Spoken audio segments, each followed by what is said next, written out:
Before we unpack the actual realities behind this, this is not me taking a political stance. This is me giving you theological, socio-historic, cultural context, which most people do not have in the storage bank of their intellect, the storage bank and cache of their minds. YWY, your world is yours.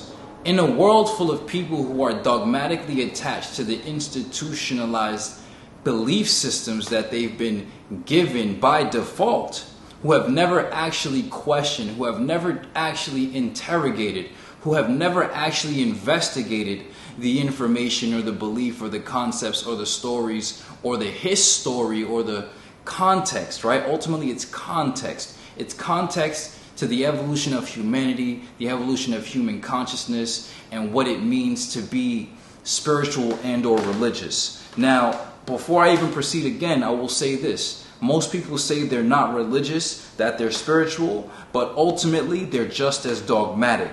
What most people are most afraid of is dogmaticism and being a victim of dogma. But don't be so blind that you fail to recognize that although you don't subscribe to formal belief systems or formal practices that are aligned with theological bases, that you are not just as dogmatic as these individuals if you go day in and day out without investigating, interrogating, inspecting, and reflecting upon the ideas that you're given unquestioned. The fastest way to ignorance is to believe recklessly and be unwilling to doubt. The fastest way to enlightenment is to be willing to doubt and not reckless to believe. So you must be willing to even doubt your own thoughts, your own beliefs, question your own thoughts, deeply reflect, investigate, dissect them, and then if they happen to be true against all contrasts, then accept them as true. But if you find through your testing and find through sincere hypothesis and find through sincere scientific method that your thoughts and your ideas are false and erroneous, then it is in the truth seeker's highest regard and nature and duty to discard any idea which is not actual and factual in accordance with the law of life. Consider the vibrations raised. Now, as I was sitting in the Sinai Peninsula, a lot of people ask me, why are you in Egypt? Why are you in Egypt? Why are you in Egypt? I happen to be in the Sinai Peninsula. Among other things, there are many different research topics and research endeavors that I was working on and that I've collected a lot of information on and a lot of observations on. But being in the Sinai Peninsula, this is the Sinai where Moses led the people to and through the Sinai Mountains, received the 10 Commandments after being in the Sinai Mountains. You can look on the map, on Google Map, it says Moses Mountain, Jabal Musa. Jabal means mountain, so Mountain of Musa is in the middle. There's St. Catherine, etc. And let me just give, before I give the full story, Moses led the people from basically the Cairo area across the Sinai and then got to the Red Sea. And then apparently the Red Sea parted, and then they went north and went back to Israel. Now we talk about what we are here to talk about. Is it Israel or is it Palestine? Is the name of the land Israel or is the name of the land Palestine? Now understand, everything I'm about to say is non-scripted. This is actual comprehension. So is the name Israel or is the name Palestine? We must understand that there are Muslims, there are Christians, and there are Jews. These are the three monotheistic religions, belief systems, ideologies which have emerged from the Levant, from the Middle East, from that area of civilization. And these all stem and are known as Abrahamic religions. Now, in the Quran al-Karim, being a Muslim, you're afforded more knowledge than Jews are. You're afforded more knowledge than Christians are. Because what happens is, you have to understand, all Muslims are Christians in that we believe in the Prophet and Nabi Isa alayhi salam and his message, and we follow his messenger. There are semantic issues with the Christian rhetoric that mistakenly purport Isa alayhi salam to be Allah subhanahu wa ta'ala, when the message of Isa alayhi salam was the message of Tawheed, which is the message of oneness, which is the message of the creator and the creation are one and inextricably linked. And this is the Christ consciousness that the message of Nabi Isa, Jesus alayhi salam, was here to deliver. And if you read the Bible, it says Jesus spoke unto the people, that which I can do, you can do as well. The teachings of Nabi Isa alayhi salam were focused on demonstrating the principle of Tawheed and revealing to you that which you were at the same time. Alayhi salam, Isa, Jesus, never claimed more divinity than you, only came to reveal and demonstrate the divinity that is possible to be unfolded through you by getting into frequency contact resonance with true comprehension internally, the kingdom of heaven which is within, which is the psychological domain, the spiritual senses, and getting you to unlock and see the world through the resurrection of the mind, through the corporeal vision or the carnal vision and the carnal mind. You can look at Thomas, you can look at all of them. They talk about the carnality, the carnal mind, which is the animal mind, and then the true awakening, which is the death of the animal ego and the birth of the spirit and the soul. Anyway, Muslims are Christians. Christians are technically Jews, because Nabi Isa, Jesus, alayhi salam, was a Jew. He emerged from one of the Jews. Now, what first occurred before Judaism, which is led by the prophet Musa or Moses, alayhi salam, was a whole bunch of other individuals preceding. But these are the three general markers: Muhammad sallallahu alayhi wasallam, Isa, Jesus alayhi salam, Musa, Moses alayhi salam. These are the three that most people can find as anchors and pivotal points in the trajectory of the evolution of the Abrahamic faith, which was the initial establishment of the oneness of God. No idolatry, no bullshit, no weird shit. Now, so we have Islam, which is the most updated. You can say it's like iOS 3. Then you have Christianity, which is iOS 2. And you have Judaism, which is iOS 1. And now we get back to Abraham. And before Ibrahim and Abraham, there was Adam alayhi salam, who was technically, we all know Adam as the first man, the first creation. In Islam, Adam is considered a prophet. He's considered the first prophet. Now we get down to Ibrahim. Why is Israel and Palestine going through what it's going through? The reason that these thoughts came to me is because honestly, I was reflecting on the value of polygamy. And I'm like, if I have a child with this woman and I have a child with this woman, then the descendants of these children may get into a conflict. And I realized actually in my mind that this is what's going on between Israel and Palestine. The Arabs and the Jews, the Ishmaelites and the Jacob, the Yaqubs, right? So, and the sons of David. So now, right? So we have Muhammad, we have Jesus, we have Musa, we have Moses, and let's go all the way back to Abraham. The problem and the initial divergence began with Abraham. The issue of what is Israel, who is Israel, is it Palestine, begins with Abraham, and you need to know these things. Abraham alayhi salam had a wife. You can verify everything I'm about to say on your own personal research.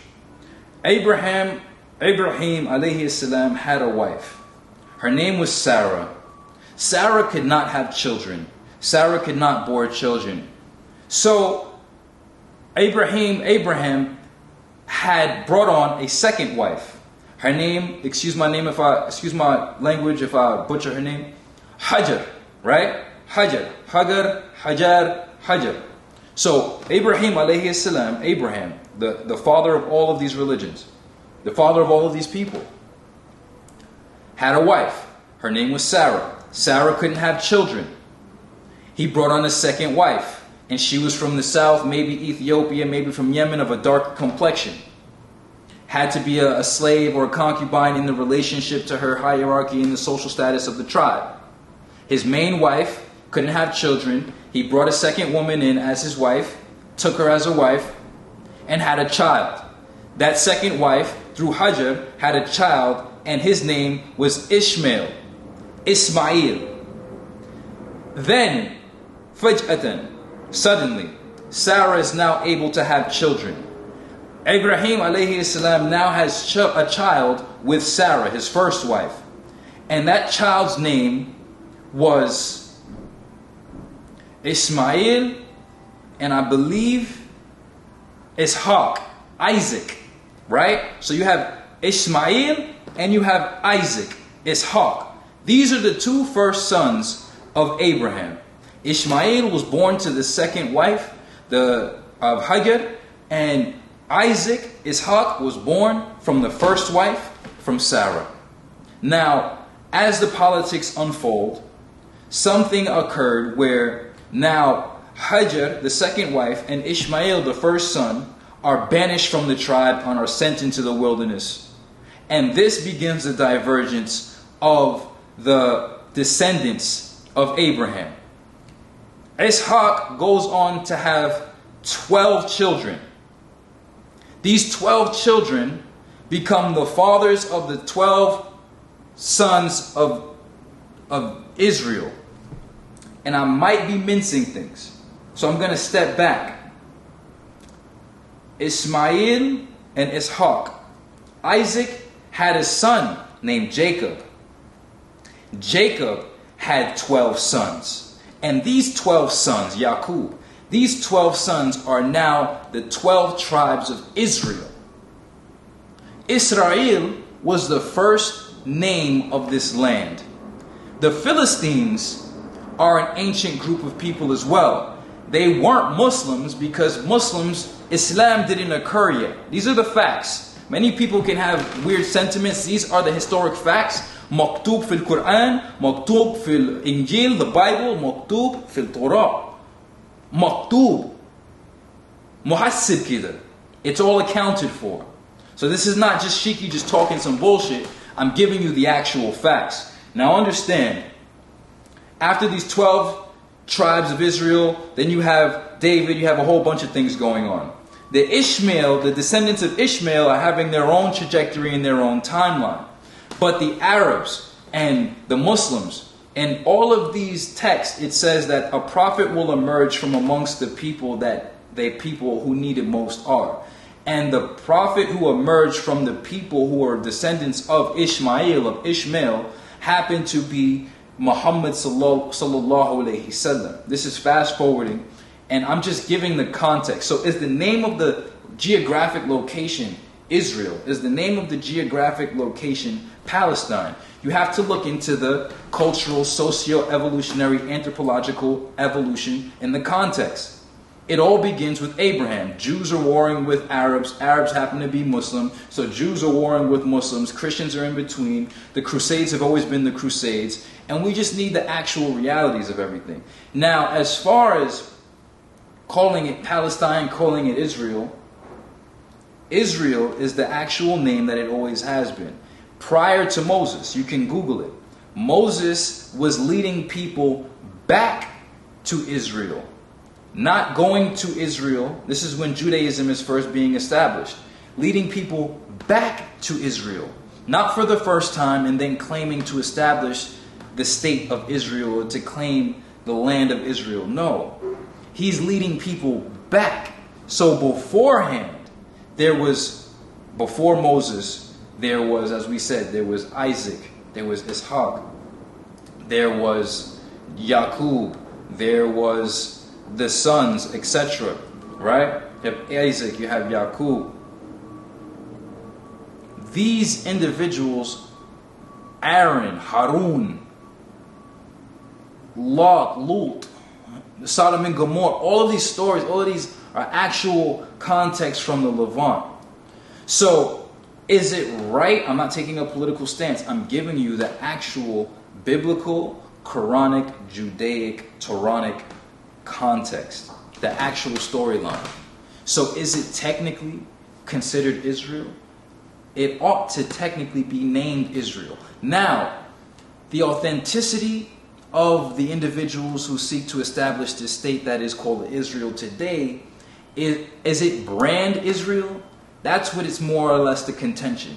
Is it brand Israel, meaning a political group, Zionism, XYZ, seeking to claim a territory to establish a state, a geopolitical state, with brand Israel as the front for the reasoning to get everything established? Are these people actually the people who are the sons of Abraham and the sons of Isaac and the sons of Jacob and the 12 tribes of Israel with all of their names? Are these the actual individuals? I'm not here to establish any dissent or any opinion on that matter. But what I am here to do is to clarify the actual context, because the Philistines and the sea people who happened to be traveling in the Mediterranean Sea and they call the blue people, they were a warrior class, but they were idolistic. They were all idolaters, and they had their own belief systems in their own situations. They were not of the Abrahamic faith, the Abrahamic consciousness. They were not of the Abrahamic people. Eventually, Islam had its own conquest and spread Islam in many areas, and people became Muslims. But you have to understand, initially in the root, these individuals were not all of Abrahamic faith. So what is the lesson here?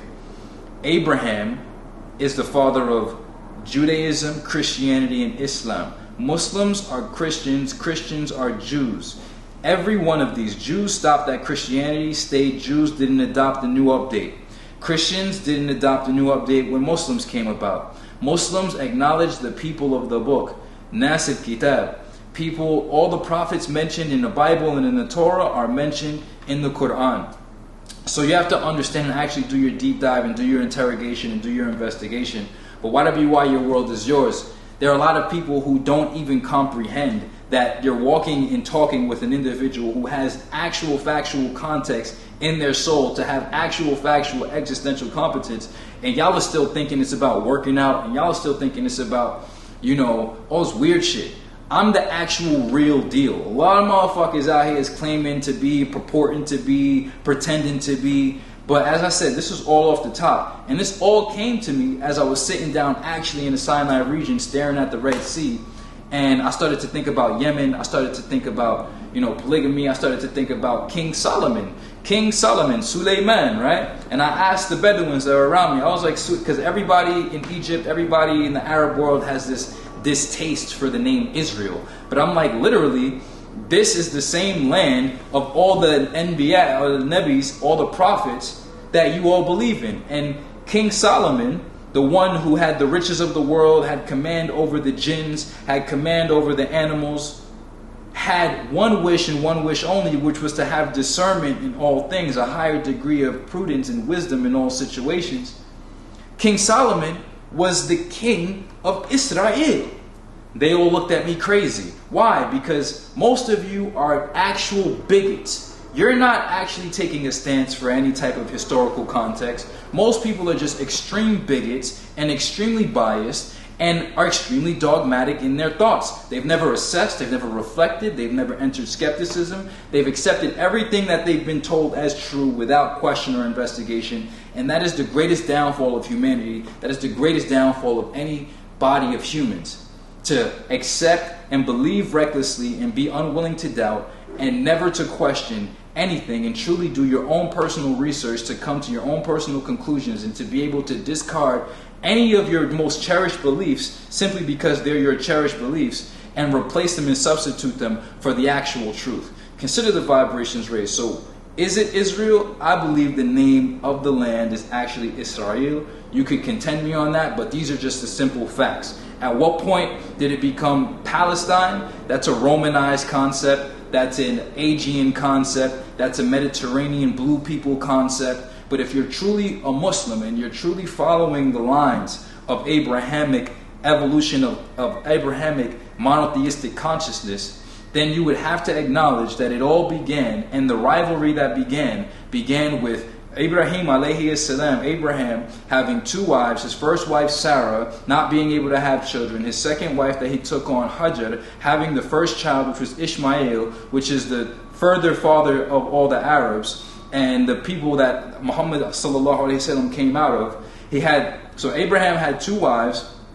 First wife couldn't have a child. Second wife had the first child. Ishmael is the first child. The second child, Isaac, is born from Sarah.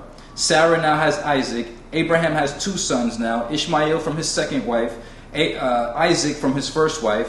Things get political. Ishmael and Hajar, his mom, get banished from the tribe.